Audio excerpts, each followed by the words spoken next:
Olá pessoal, graças e paz a todos. Bem-vindos à nossa escola bíblica. Depois de 12 semanas juntos, estamos caminhando para o final deste maravilhoso estudo sobre Deus e seus atributos. Como é bom saber que o nosso Deus quer ser conhecido por seus adoradores. Mesmo sendo infinito e não conhecendo limites de qualquer natureza, o Senhor escolheu revelar tudo o que precisamos saber para que possamos apresentar a Ele o nosso culto racional, como afirma o apóstolo Paulo em sua carta aos Romanos. Diz também o autor da carta aos Hebreus que, antigamente, Deus falou muitas vezes e de muitas maneiras aos pais, pelos profetas. Mas, nestes últimos dias, nos falou pelo Filho, a quem constituiu herdeiro de todas as coisas, e pelo qual fez também o universo. O Filho, que é o resplendor da glória de Deus, e a expressão exata do seu ser, sustentando todas as coisas pela sua palavra poderosa, depois de ter feito a purificação dos pecados, assentou-se à direita da majestade nas alturas. Se queremos conhecer a Deus, é só olhar para Jesus Cristo, seu Filho, e essa tarefa fica mais fácil quando somos ajudados pelo seu Espírito Santo. Sim, Jesus Cristo prometeu que nós não ficaríamos sozinhos depois que ele retornasse à glória nos céus. Sua presença entre nós é garantida pelo Espírito Santo, que é o tema do nosso estudo hoje. O Espírito Santo é a terceira pessoa da Trindade. Ele é Deus, assim como o Pai e o Filho. Apesar do nome Espírito ser um gênero neutro no grego, idioma usado para o registro do Novo Testamento, sempre é utilizado pronomes masculinos para se referir a ele, o que torna explícita a verdade de que ele é uma pessoa distinta tanto do Pai quanto do Filho. Aliás, a Bíblia explora de uma forma tão explícita os atributos pessoais do Espírito Santo que sua relação com o Pai e o Filho só pode ser entendida se também houver o entendimento de que ele é uma pessoa. Sobre a personalidade do Espírito Santo, a Bíblia fala que ele possui intelecto, vontade e emoções, de modo que suas próprias ações refletem essa personalidade, pois ele ensina, exorta, orienta, consola, testifica, repreende, intercede, tem ciúmes e muito mais. Tudo conforme os textos que cito na referência e que você pode ler mais tarde. O Senhor Jesus, ao falar sobre o Espírito Santo, se refere a ele como um outro consolador. Numa melhor tradução, outro auxiliador. Essa expressão não apenas aponta para o Espírito Santo como uma pessoa, mas também como Deus, pois Cristo se posiciona em pé de igualdade com ele ao utilizar a palavra outro, ou seja, ele está indicando que o Espírito Santo é alguém como ele. Vejamos o texto escrito por João. Se vocês me amam, guardarão os meus mandamentos. E eu pedirei ao Pai, e ele lhes dará outro consolador, a fim de que esteja com vocês para sempre. É o Espírito da verdade, que o mundo não pode receber, porque não o vê, nem o conhece. Vocês o conhecem, porque ele habita com vocês e estará com vocês.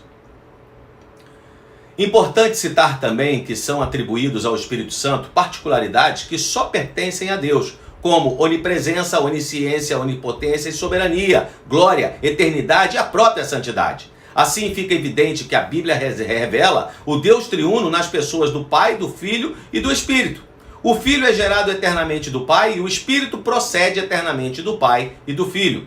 Portanto, o Espírito Santo é o Espírito do Pai, como também é o Espírito de Cristo, mas não deve ser confundido como sendo a própria pessoa do Pai ou do Filho. Ao contrário, é no Espírito Santo que o Pai e o Filho se encontram. Como disse Agostinho de Hipona, o Espírito Santo é a pessoa que une o Pai e o Filho em um vínculo de amor. A palavra usada por João no texto que lemos para se referir ao Espírito Santo é paráclito, que significa literalmente chamar para o lado, no sentido de alguém que é chamado para ficar ao lado de outra pessoa com o objetivo de ajudá-la. Na cultura grega, normalmente um paráclito era um advogado de família que era acionado para ajudar uma pessoa que se envolvia numa confusão qualquer. Para haver outro paráclito, é preciso que haja um primeiro paráclito. Sempre quando se usa a palavra paráclito, as pessoas se lembram do Espírito Santo. Mas não podemos jamais nos esquecer de que Jesus também é um advogado, um paráclito, como o apóstolo João afirma em sua primeira carta. Meus filhinhos, escrevo-lhes estas coisas para que vocês não pequem. Mas se alguém pecar, temos advogado junto ao Pai, Jesus Cristo, o justo. Se Jesus é o primeiro paráclito, o Espírito Santo é o outro paráclito. Claro que essa verdade bíblica aponta de forma inegável para a divindade e pessoalidade do Espírito Santo. Isso quer dizer que se Jesus é Deus, o Espírito Santo também é. Se Jesus é uma pessoa, o Espírito Santo igualmente é. Ambos são verdadeiramente paráclitos iguais em poder, glória e majestade, pois juntamente com o Pai são um em essência, isto é, o único e verdadeiro Deus. Conforme o caráter progressivo da revelação de Deus à humanidade, a obra do Espírito Santo se mostrou mais intensa a partir do tempo do Novo Testamento. Enquanto no Antigo Testamento a obra do Espírito Santo atuava de forma especial na vida das pessoas, de maneira mais isolada, a partir do Novo Testamento ela se tornou mais abrangente e completa. Uma vida cristã não tem início sem a obra do Espírito Santo. É o Espírito Santo que convence o homem do seu pecado e, consequentemente, afastamento de Deus. Mostra com clareza que a justiça de Deus exige a aplicação de uma sentença, como vimos na aula anterior, e por isso o Senhor precisou enviar Jesus Cristo, seu Filho, para buscar e salvar o homem perdido.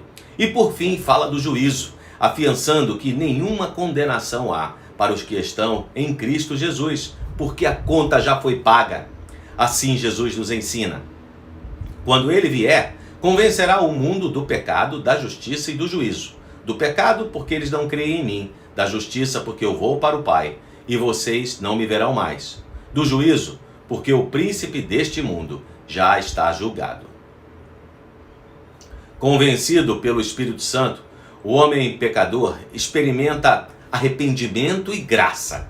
É a regeneração, que é a transformação radical e miraculosa do pecador, ressuscitando-o do seu estado de morte espiritual e mudando a inclinação de seu coração, que passa agora a ser habitado pelo próprio Espírito Santo, assistindo o crente em suas dificuldades, fortalecendo-o em sua caminhada na fé. O Espírito Santo ainda atua de forma pedagógica na vida do cristão. Ele ensina e esclarece a palavra de Deus ao crente, iluminando sua mente. E ele concede dons para a edificação da Igreja de Cristo. Por fim, faz parte da obra do Espírito Santo, como outro paráclito, produzir santificação na vida do crente. Neste sentido, ele vai moldando continuamente o cristão para que se pareça cada vez mais com Cristo e viva de forma adequada à sua nova realidade espiritual, demonstrando os frutos distintivos de alguém que de fato vive no Espírito. Assim Paulo explica. Mas o Espírito de Deus produz o amor, a alegria, a paz, paciência, a delicadeza, a bondade, a fidelidade, a humildade e o domínio próprio. Contra estas coisas não existe lei. As pessoas que pertencem a Cristo Jesus crucificaram a natureza humana delas, junto com todas as paixões e desejos dessa natureza. Que o Espírito de Deus, que nos deu a vida, controle também a nossa vida. Se você ficou preocupado quando leu comigo esta lista, porque não consegue ver ainda em sua vida todos esses frutos do Espírito, tenha calma, não se desespere. A vida cristã não é uma corrida de 100 metros, a vida cristã é uma longa maratona. O importante é se manter próximo a Jesus. Leia sua Bíblia, volte a frequentar os cultos e as aulas da EBD em nossa igreja, ou em qualquer igreja que você costumava frequentar antes da pandemia. E deixe que o Espírito Santo continue diariamente sua obra de santificação em sua vida. Louvado seja Deus e o Senhor Jesus, porque não nos deixou sozinhos. Adorado e glorificado seja o Espírito Santo de Deus, que não nos abandona. Muito bem, chegamos assim ao fim de mais um estudo bíblico. Lembro que em outubro nossas classes de estudo bíblico presenciais estarão de volta. Estamos nos preparando para receber você e toda a sua família. Muito obrigado por sua companhia. Que tenhamos todos uma semana abençoada. Fiquem com Deus. Até a próxima, pessoal.